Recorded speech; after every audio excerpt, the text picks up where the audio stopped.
और हरिद्वार से बड़ी खबर आपको बता दें, जहां मोती बाजार में खिलौनों के गोदाम में आग लगी है। आग लगने से इलाके में अफरा तफरी मच गई। कई लोग आग लगने के बाद अपने मकान से कूदकर उन्होंने अपनी जान बचाई। आग लगने की खबर मिलते ही फायर ब्रिगेड की गाड़ियां मौके पर पहुंची हैं। बताया जा रहा है कि आग लगने की वजह से लाखों का नुकसान हुआ है। आप इन तस्वीरों को देखकर समझ सकते हैं कि कितनी भयानक यहां पर आग लगी है। हरिद्वार का मोती बाजार का ये इलाका है। दो अलग अलग कैमरे के एंगल से हम आपको तस्वीरें दिखा रहे हैं। नुकसान कितना हुआ होगा ये आप इन तस्वीरों को देखकर समझ सकते हैं। लाखों रुपए के खिलौने यहां पर जलकर राख हो गए। ये खिलौनों का गोदाम था जहां आग लगी। जो लोग आसपास के मकानों में मौजूद थे उन्होंने अपने घरों की छत से कूदकर अपनी जान बचाई। सुनील पाल हमारे सहयोगी जुड़ गए हैं फोन लाइन पर। सुनील, किस वक्त आग लगी, कैसे लगी और फिलहाल ताजा स्थिति क्या है? बिल्कुल, देखिए अब से करीबन 1 घंटा पहले की बात है जब हरिद्वार के हरकी पैड़ी के पास में मोती बाजार है, वहाँ पर खिलौने के गोडाउन में जो है आग लग गई थी। और ये बताया जा रहा है कि प्लास्टिक के इसमें खिलौने यहाँ पर काफी लगे हुए थे और आग लगने का कारण शॉर्ट सर्किट ही बताया जा रहा है। और जब आग लगी तो इतना भयानक उसने अपना रूप आग का हो गया कि जो उस गोडाउन के ऊपर माले में जो लोग रह रहे थे उन्होंने वहां से कूद कर जो है अपनी जान बचाई। और जब आग लगने की सूचना पर फायर ब्रिगेड की गाड़ी पहुंची। 4 गाड़ियों ने बमुश्किल जो है आग पर काबू पाया। फिलहाल बताया जा रहा है कि लाखों रुपए का नुकसान हुआ है जो खिलौने जलने से, आग लगने के कारण। और फिलहाल जो है आग पर पूरी तरह से काबू पा लिया गया है। सबसे बड़ी बात क्योंकि जिससे कि ये बाजार है बड़ा संकरा बाजार है। अगर मौके पर रहते अगर समय पर गाड़ियां नहीं पहुंची तो शायद बड़ा हादसा बीच में हो सकता था। पढ़ना बहुत शुक्रिया आपका इस जानकारी के लिए सुनील। वहीं काशीपुर पुलिस ने 7 सितंबर को अली खां में हुए डबल मर्डर का खुलासा किया है। पुलिस ने 2 आरोपियों को लोहिया पुल से गिरफ्तार कर लिया। दोनों ही आरोपी मृतक युवती के पिता और भाई हैं। हत्या की वजह युवती का गैर जाति में शादी करना बताया जा रहा है। हत्या में दूसरा मृतक युवती का पति था।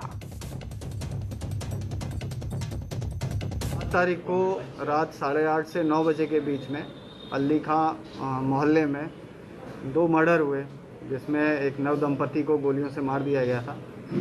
इस पर मुकदमा कायम करके हमने अपनी टीम को तफ्तीश में लगाया। इसमें जो इनिशियल पूछताछ आई उसमें ये आया सामने कि जो लड़की है, लड़की के पिताजी और उसके भाई ने इनकी हत्या की। गोविंद पाटनी हमारे सहयोगी फोन लाइन पर जुड़ गए हैं। गोविंद, ये एक और मामला हॉरर किलिंग का, जहां पर दूसरी जाति में शादी करना परिवार को इतना नागवार गुजरा कि लड़की और उसके पति दोनों की ही जान ले ली और खुद बन गए हत्यारे। जी, करीब 8:30 बजे के बीच घटना हुई थी काशीपुर में अली खां में। और ये जयपुर में एक लड़की ने शादी की, घर से भाग के शादी की थी। उसके पिताजी और भाई परिजन थे। और बताया जा रहा है कि एक पहले से हत्या का ताना वाना बोल रहे थे। उससे पहले भी एक बार ये कोशिश कर चुके थे, लेकिन वो लड़का उस दिन युवती के साथ नहीं था, तो उस दिन ये सफल नहीं हो पाए। लेकिन बाद में इन्होंने अपनी लड़की को पहला कर बुलाया और जब आई तो 20 साल में दोनों की हत्या कर दी थी। बहुत शुक्रिया गोविंद आपका इस जानकारी के लिए। प्रदेश में कोरोना के मामले लगातार बढ़ रहे हैं। ऐसे में सरकार और स्वास्थ्य विभाग की चिंताएं बढ़ने लगी हैं। वहीं सीएम त्रिवेंद्र सिंह रावत का कहना है कि राज्य में 27,000 मरीजों के लिए इस वक्त तक व्यवस्था है। सीएम ने कहा कि जिस तरह केस बढ़ रहे हैं उसमें बिना लक्षण वाले मरीजों का होम आइसोलेशन ज्यादा किया जाए। सीएम ने कहा कि एक फ्लू है, इसीलिए लोग सुरक्षित रहें और घबराए रहें। कि थोड़ा सावधानी बरतें, सतर्कता बरतें। दूसरी चीज, अगर हमारे घरों में व्यवस्था है तो हमको आइसोलेशन अपने घर पर ही कर रहना चाहिए। होम क्वारंटीन कर लें, होम आइसोलेशन कर लें तो ज़्यादा बेटर है। घबराने की ज़रूरत नहीं है। एक फ्लू है, उसको हमको एक फ्लू के रूप में ही लेना चाहिए। अगर हम घबराते हैं तो उससे एक समस्या बढ़ती है। तो इसलिए लोग सावधान रहें और अपने ऊपर विश्वास रखें। वहीं कोरोना के मामले लगातार बढ़ रहे हैं। ऐसे में अब एक बार फिर लॉकडाउन की मांग जोर पकड़ने लगी है। बीजेपी के राजपुर से विधायक खजान दास और बद्रीनाथ से विधायक महेंद्र भट्ट का कहना है कि एक बार फिर से लॉकडाउन किया जाना चाहिए। वहीं दूसरी तरफ डीजी हेल्थ अमृता उप्रेती का कहना है कि बढ़ता संक्रमण एक चैलेंज तो है, लेकिन पूरी सतर्कता के साथ इसको फेस करना ही एकमात्र रास्ता है। इस विषय को लेकर के सोचना भी चाहिए कि क्या हम कर सकते हैं, क्या हम लॉकडाउन कुछ समय के लिए कर सकते हैं, क्योंकि जो हालात है वो बहुत ज़्यादा खराब हो रहे हैं। मुझे लगता है कि अगर कुछ समय के लॉकडाउन सख्ती से चाहे वो 5 दिन 7 दिन जो भी हो कर दिया जाता है तो इससे निश्चित रूप से हम इसमें कंट्रोल करने की स्थिति में आएंगे। हमारे पास चैलेंजेस हैं, हम उन चैलेंजेस को फेस करते हुए कार्य करेंगे और डेफिनेटली अगर हम संयम से और वो सारी जो मैंने आपको बताए हैं कि क्या करना चाहिए हमको हर स्तर पर, तो उन स्तरों से हम गुजरेंगे और संयम से काम लेंगे तो डेफिनेटली हम कोरोना को हराएंगे भी और उस पर सफल भी प्राप्त करेंगे। सीएम के ओएसडी उर्बदत्त भट्ट की पत्नी वर्षा भट्ट का कोरोना के चलते निधन हो गया। वर्षा भट्ट कैलाश हॉस्पिटल में एडमिट थी। कल रात तबीयत ज्यादा खराब हुई तो उन्हें इंद्रेश हॉस्पिटल में एडमिट कराया गया, जहां देर रात उनकी मौत हो गई। बता दें, ओएसडी उर्बदत्त भट्ट खुद कोरोना पॉजिटिव हैं और अस्पताल में भर्ती हैं। उनकी साली और बेटी भी कोरोना संक्रमित है। वहीं सीएम त्रिवेंद्र सिंह रावत ने उर्बदत्त भट्ट की धर्मपत्नी के निधन पर गहरा शोक जताया है।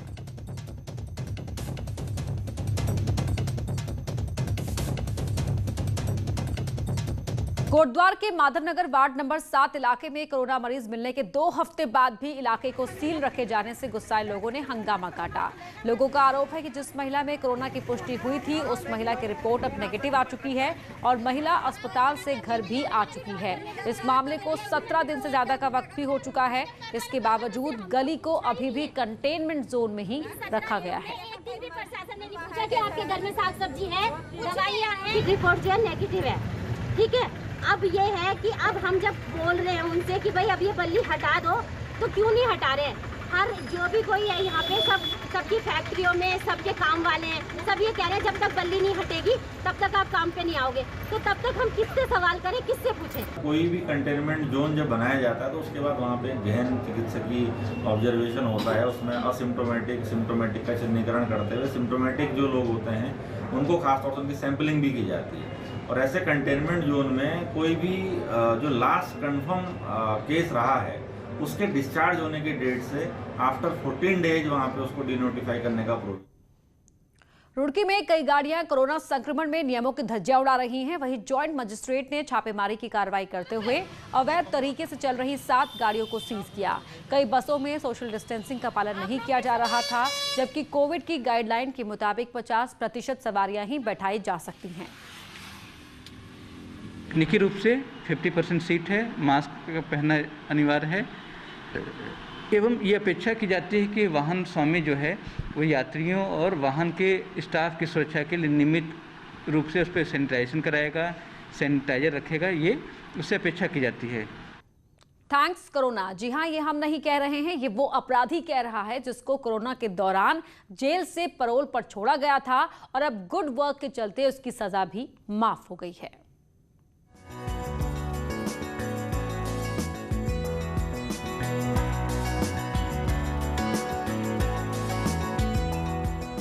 जी हाँ, तस्वीरों में किताबों के बीच जिसे आप देख रहे हैं वो कोई और नहीं बल्कि एक अपराधी था जो चोरी के मामले में जेल पहुंचा था, लेकिन अब मेहनत कर वकालत करने की तैयारी कर रहा है।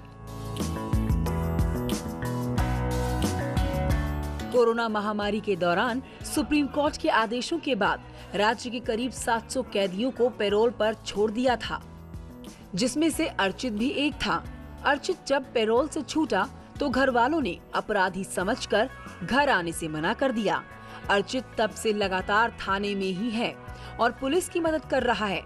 इस मदद की वजह से अब अर्चित के 6 महीने की सजा माफी में बदल गई।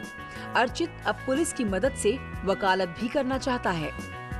मेरा भी बहुत इंटरेस्ट था वकील बनने का, तो अब मैं सोच रहा हूँ कि आगे अपनी पढ़ाई कंप्लीट करके एक अच्छा वकील बनूं। कोविड-19 के अनलॉक के दौरान जहां अर्चित ने आम जनता की मदद की, तो वहीं अब अर्चित के हाथों का खाना भी पुलिस को खूब भाने लगा है। अर्चित जब हमारे पास आया था तो हम लोगों ने जैसे पूछा उससे कि आगे भविष्य में क्या करना चाहते हो या क्या करना चाहते थे, तो उसका ये था कि सर मेरा सपना है कि मैं एक अच्छा लॉयर बनना चाहता हूँ। तो मैंने उसको कुछ किताबें दी हैं और उसका फार्म जो उसकी पढ़ाई रुकी हुई थी वो भी मेरा विचार है कि मैं उसको पूरा करवाऊँ। कोरोना काल के दौरान आम से लेकर खास की जिंदगी में कई प्रकार के बदलाव देखने को मिले, लेकिन अर्चित ने इस बदलाव में अपराध की दुनिया तो छोड़ ही दी, साथ ही साथ एक नए लक्ष्य की तरफ आगे बढ़ गया जो शायद हासिल भी कर पाएगा। न्यूज़ 18 के लिए देहरादून से सतेंद्र बर्थवाल की रिपोर्ट। महेश नेगी यौन शोषण मामले में पुलिस पॉलीग्राफ टेस्ट भी करा सकती है। एसएसपी अरुण मोहन जोशी का कहना है किसी को भी अपने बयान दर्ज कराने हो या फिर किसी को लगता है कि पूर्व में दिए गए बयान में कुछ जुड़वाना चाहता है तो वो किसी भी समय अपने बयान दर्ज करा सकता है। वहीं जांच के दौरान अगर पुलिस को लगा कि कोई बार बार अपनी स्टेटमेंट चेंज कर रहा है तो आवश्यकता पड़ने पर पुलिस ऐसे व्यक्ति का पॉलीग्राफ टेस्ट करा सकती है। वहीं नेगी मामले में एक पुलिस कांस्टेबल के जबरन बयान दर्ज कराने वाले वायरल हो रहे ऑडियो पर एसएसपी का कहना था कि ऐसा कुछ भी नहीं है, उसे बयान दर्ज कराने के लिए बाकायदा पुलिस ने इन्फॉर्मेशन भेजी थी। कहीं पर किसी स्टेज में ऐसा लगता है कि कोई स्टेटमेंट इस तरह के आ रहे हैं जो कि जिनमें कॉन्ट्रडिक्शन है और पॉलीग्राफी करवाने की आवश्यकता है तो इमीडिएटली पॉलीग्राफी करवाया जाएगा, लेकिन उसका अगर आवश्यकता होगी तभी उसको हम लोग करवाएंगे। कांस्टेबल है उसके बारे में बात है, उसको ऑफिशियली कम्युनिकेट किया गया था और ऑफिशियल कम्युनिकेशन के आधार पर ही वो आया था जो इन्वेस्टिगेटिंग ऑफिसर उनके पास, और जो प्रक्रिया रही है पूरी की पूरी जो ऑफिशियल चैनल से कम्युनिकेशन हुआ है उसके बाद ही उसको स्टेटमेंट रिकॉर्ड किए गए हैं। बद्रीनाथ से बीजेपी के विधायक महेंद्र भट्ट ने महाराष्ट्र में फिल्म एक्ट्रेस कंगना के साथ हुए व्यवहार को दुखद बताते हुए कहा कि महाराष्ट्र सीएम उद्धव ठाकरे को इसके लिए माफी मांगनी चाहिए। भट्ट ने कंगना को हिमालय की बेटी बताते हुए कहा कि इससे पूरे पहाड़ को अपमानित किया गया है। वो हिमालय पर्वत क्षेत्र की लड़की है, उसका जिस प्रकार का व्यवहार महाराष्ट्र के अंदर हो रहा है वो पूरे हिमालय राज्य का अपमान जो है उद्धव ठाकरे जी ने किया है और उनको तत्काल माफी मांगनी चाहिए।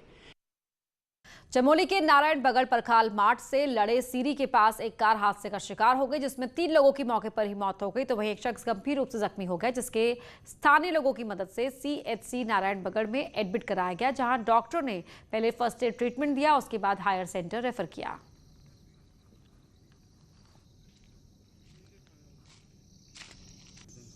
तो इंजर्ड है उसमें बताता है कि वो पैरामिलिट्री फोर्स का जवान भी है हमारा और अभी वो श्रीनगर में एडमिट है। तो देखिएगा बाकी जो उसमें 3 लोग बैठे हुए थे वो स्पॉट पे ही ख़त्म हुआ है। 136 साल पुराने रेलवे स्टेशन काठगोदाम को अब एक विशेष पहचान मिलने जा रही है क्योंकि रेलवे इस स्टेशन को अलग से हेरिटेज स्टेशन के रूप में विकसित करने जा रहा है। रेलवे ने इसकी जिम्मेदारी रेल लैंड डेवलपमेंट अथॉरिटी यानी आरएलडीए को दे दी है। आरएलडीए इसे हेरिटेज के साथ ही मॉडर्न टेक्नोलॉजी से विकसित भी करेगा।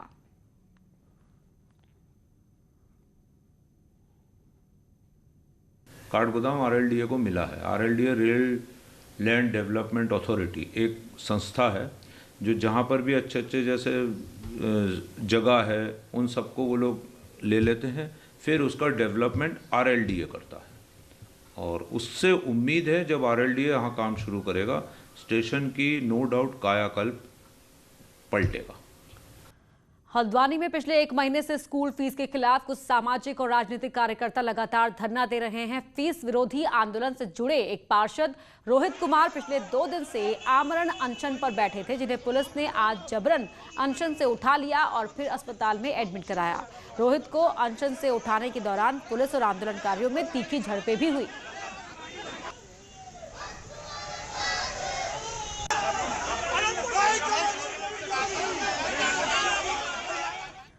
अल्मोड़ा में निर्माणाधीन मेडिकल कॉलेज को मान्यता के लिए चौथी बार एमसीआई की टीम निरीक्षण करने पहुंची, लेकिन सरकारी छुट्टी होने के कारण टीम को वापस लौटना पड़ा। कॉलेज के प्रिंसिपल ने कहा कि दोबारा जल्द ही एमसीआई की टीम कॉलेज का जायजा लेने के लिए आएगी। श्राद्ध के कारण जिलाधिकारी ने 2 दिन की छुट्टी घोषित की है। तो वो लोग आए थे और हमने उनको दिखाया कि 10 तारीख को अष्टका और 11 तारीख को अनवष्टका का जो अवकाश है तो डीएम साहब का एक आदेश दिखाया उन्हें। तो फिर वो लोग उन्होंने अपने medical council of India Delhi में बात की और वो लोग वापस चले गए हैं। तो दोबारा टीम आएगी। रुड़की के भगवानपुर इलाके के गांव में पिछले 2 महीने से गुलदार के आतंक से गांव वालों में दहशत का माहौल बना हुआ है। वहीं एक गांव में गुलदार और उसके 2 शावक देखे गए। गांव के पास पिंजरा भी लगाया गया है, लेकिन गुलदार पकड़ में नहीं आया, बल्कि बकरी और कुत्ते को भी अपना निवाला बना लिया।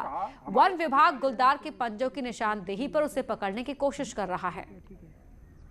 है कि 2 महीने से लगातार गुलदार गांव में आ रहा है और गुलदार का दहशत इतनी बैठी हुई है कि किसान भी परेशान है, हम ग्रामीण परेशान हैं, बहुत परेशान हैं। गुलदार यहीं बराबर वाले रास्ते के बराबर में बैठा हुआ रहता है, रोज मिलता है। गुलदार को पकड़ने के लिए जनरली हम पिंजरे का उपयोग करते हैं, तो पिंजरा यहाँ पर लगा दिया गया है, तो लगातार शाम की गश्त भी की जा रही है। न्यूज़ 18 की खबर का एक बार फिर असर हुआ है। रामनगर में अब वन विभाग ने घायल बाघिन की तलाश तेज कर दी है, साथ ही ड्रोन कैमरे से भी बाघिन की तलाश की जा रही है। हमने दिखाया था कि बाघिन के खौफ में कैसे गांव वाले रह रहे हैं। कोसी रेंज में बाघिन अपने 2 शावकों के साथ घूम रही है और कई मवेशियों को अपना शिकार भी बना चुकी है। मादा बाघिन है और उसके 2 शावक हैं, तो इसमें हमें कई समय सूचना मिल रही थी कि उसकी आँख में चोट है, तो उसी को देखने के लिए हमने पहले भी यहाँ पे जो है कॉर्बेट के जो पशु चिकित्सक हैं उनको यहाँ भेजा था, ताकि उसको देख सकें कि उसकी आँख में कोई इन्फेक्शन है या नहीं है। उसके बाद जो है आज हम पूरी यहाँ पे टीम लेके आए हुए हैं, जिसमें हम ड्रोन के माध्यम से भी उस बाघिन को ट्रेस करने की कोशिश कर रहे हैं। नई टिहरी पीजी कॉलेज में 14 सितंबर से एग्जाम होने हैं, जिसको लेकर कॉलेज प्रबंधन द्वारा सभी तैयारियां पूरी कर ली गई हैं। 14 सितंबर से मुक्त विश्वविद्यालय, 19 से श्रीदेव सुमन और HNB विश्वविद्यालय के एग्जाम शुरू होंगे। इसको लेकर गाइडलाइन के मुताबिक क्लासरूम में 6 फीट की दूरी पर सीटें लगाई गई हैं। कॉलेज के एंट्री गेट पर ही कर्मचारियों और छात्रों की थर्मल स्क्रीनिंग की जाएगी, साथ ही मास्क पहनना अनिवार्य होगा। वहीं कॉलेज में एक आइसोलेशन सेंटर भी बनाया गया है। स्कैन होगा। उसके बाद इसी हर क्लासरूम के बाहर सीटिंग प्लान हमने लगा रखा है। सीटिंग प्लान में वो अपना सीट नंबर देखेंगे कि किसी भी किस्म का कंफ्यूजन ना हो, प्रॉपर्ली ऑर्गेनाइज्ड हो और वो सीधे अपने सीट्स पे जाके बैठ जाएंगे। दूसरा हमने एक प्रिकॉशन से हमने ये किया है कि हमने कॉलेज में ही एक आइसोलेशन सेंटर बना दिया है। कोरोना के चलते पितृपक्ष में श्रद्धालु हरिद्वार आने से बच रहे हैं, तो वहीं हरिद्वार के घाटों पर ऑनलाइन श्राद्ध कर्म करवाया जा रहा है। श्रद्धालु भी ऑनलाइन श्राद्ध कर्म करवा रहे हैं और घर बैठे ही ऐप के जरिए पूजा करवाई जा रही है। ऑनलाइन पूजा में जो यजमान है वो अपने घर में बैठा है और प्रत्यक्ष पूजा में हमारे पास सामने बैठा होता है। उसी प्रकार हम यजमान को बोलते हैं, एक टाइम उसको दे देते हैं कि हम आपकी पूजा इतने बजे से इतने बजे आपका पूजा स्टार्ट हो जाएगा, उस टाइम आप वीडियो कॉल के माध्यम से लाइव आ सकते हैं। घर बैठे बैठे हरिद्वार गंगा किनारे का आनंद महसूस हुआ और बहुत मन को शांति हुई कि हालांकि हम वहां नहीं जा पाए, लेकिन मम्मी का श्राद्ध बहुत अच्छे से हो गया। नई टिहरी शहर में बढ़ते कोरोना संक्रमण के मामलों ने प्रशासन की चिंताएं बढ़ा दी हैं और शहर में बने 10 कंटेनमेंट जोन बनाए गए हैं, जहां लोगों की आवाजाही पर रोक होने से कंटेनमेंट जोन रहने वाले मजदूरों के पास राशन और जरूरी चीजों की कमी होने लगी है। वहीं प्रशासन द्वारा कहा जा रहा है कि कुछ जगहों पर राशन बांटा गया है और जो छूट गए हैं उनकी लिस्ट तैयार कर जल्द ही उन्हें भी राशन की किट दी जाएगी। और बच्चों वहाँ पे बंद है और हमारे पूरे मोहल्ले में एक भी आदमी ऐसा नहीं है कि जो मतलब जो है 4 दिन का खाना खा सकता है। सब ऐसे ही है, बिल्कुल मजदूर टाइप के हैं। प्रशासन कोई भी खैर खबर नहीं लेता उसकी। मुस्लिम मोहल्ले में तो हमारे 59 पैकेट हमने 3 दिन या 4 दिन पहले दे दिए गए थे, जो लिस्ट बनी थी वहाँ से।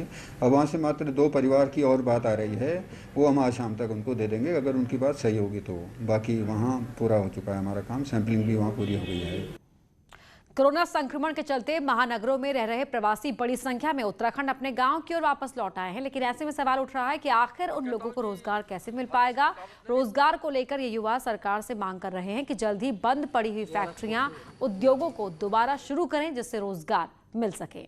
हमने देखा है पूरे गढ़वाल में उससे आ जाते हैं बेचारे भाई लोग, हमारे पढ़े लिखे लोग, और नीचे जाकर के प्लेन में उनकी क्या स्थिति होती है, क्या दुख दर्द उनके साथ में होता है, तो उनको जाने की नौबत ही नहीं आती, क्योंकि अगर हमारे पास यहाँ उद्योग होते। अल्मोड़ा में प्रवासी गांव में लौटकर स्वरोजगार करना शुरू कर रहे हैं, तो कुछ किसान तो ऐसे हैं जो खुद और अपने बच्चों को खेती और दुग्ध व्यवसाय में ही लगाकर लाखों कमा रहे हैं। कैसे, इस रिपोर्ट में देखिए।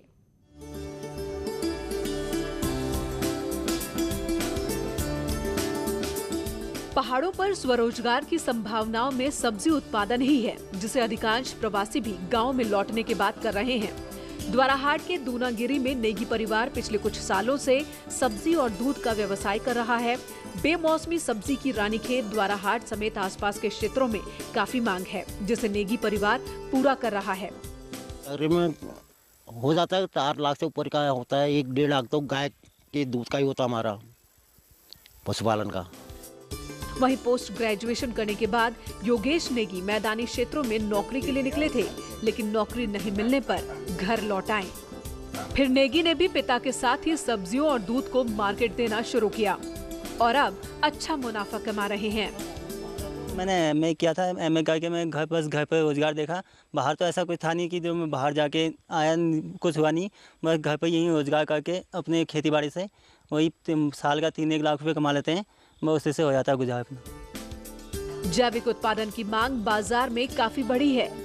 पहाड़ों की बेमौसमी सब्जी की तो बात ही क्या, उसकी मांग पहाड़ों में भी बहुत ज्यादा है। युवा अब सरकारी नौकरी की उम्मीद छोड़ अपने स्वरोजगार को ही बेहतर मान रहे हैं, जिसका उदाहरण दूनागिरी क्षेत्र का नेगी परिवार है, जिन्हें देखकर अब दूसरे किसानों ने भी सब्जी उत्पादन को ही मुख्य व्यवसाय बनाने की योजना बना ली है। न्यूज़ 18 के लिए अल्मोड़ा से किशन जोशी की रिपोर्ट। और यहाँ रुकेंगे एक छोटे से ब्रेक के लिए।